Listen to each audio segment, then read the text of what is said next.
I'm Reece Stein, at your leisure, along the way at the strait connecting the two parts of Lake Titicaca, Bolivia, the highest navigable lake in the world.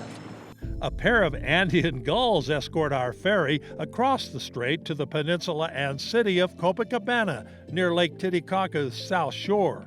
The town dates from Inca times. Today it's a bustling tourist town where the faithful celebrate at the 17th century Basilica of Our Lady of Copacabana, patron saint of Bolivia. The image of the Virgin was blessed by Pope Pius XI on his visit to the country in 1925. On a nearby island, we make the short but grueling climb from the 12,500-foot shore of Titicaca to the Temple of the Sun. The altitude has been a bit of a shock, something to get used to. The temple is an Inca site built around 1470 and then appropriately colored. Because we are on the island of the sun, it had to be painted with yellow color, so at the distance it looked golden. They found 175 gold statues. Spaniards have taken that to Spain. The natives tooled around the lake in boats tightly woven out of reeds from the lake.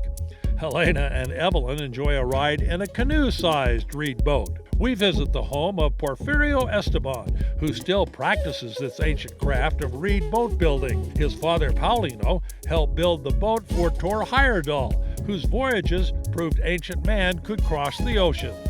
Porfirio's wife, Lucy, is also an adept weaver. She specializes in alpaca wool. The colors are all natural from different animals, no dye used. We bought this beautiful 5-foot runner in half a dozen colors with a dozen images depicting animals of Bolivia.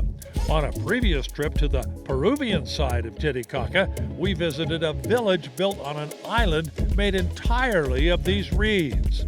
Back on mainland Bolivia, the ancients built a huge complex near Lake Titicaca, a UNESCO World Heritage Site. Tiwanaku spreads over 1.5 square miles and may have housed up to 40,000 people at its peak. The stones were shaped and fitted so tightly, not even a sheet of paper could slip between the cracks. Inside, the massive Gateway of the Sun with its elaborately carved top beam.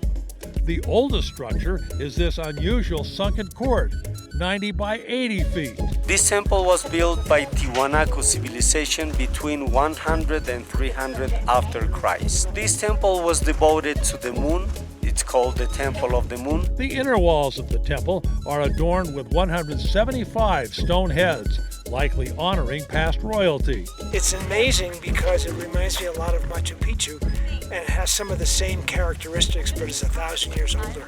So I'm really impressed with it. Incan mythology says Lake Titicaca is the birthplace of the creator god, responsible for the sun, moon, and the people who eventually created the nation of Bolivia. Reece Stein, at your leisure, along the way at Lake Titicaca, South America.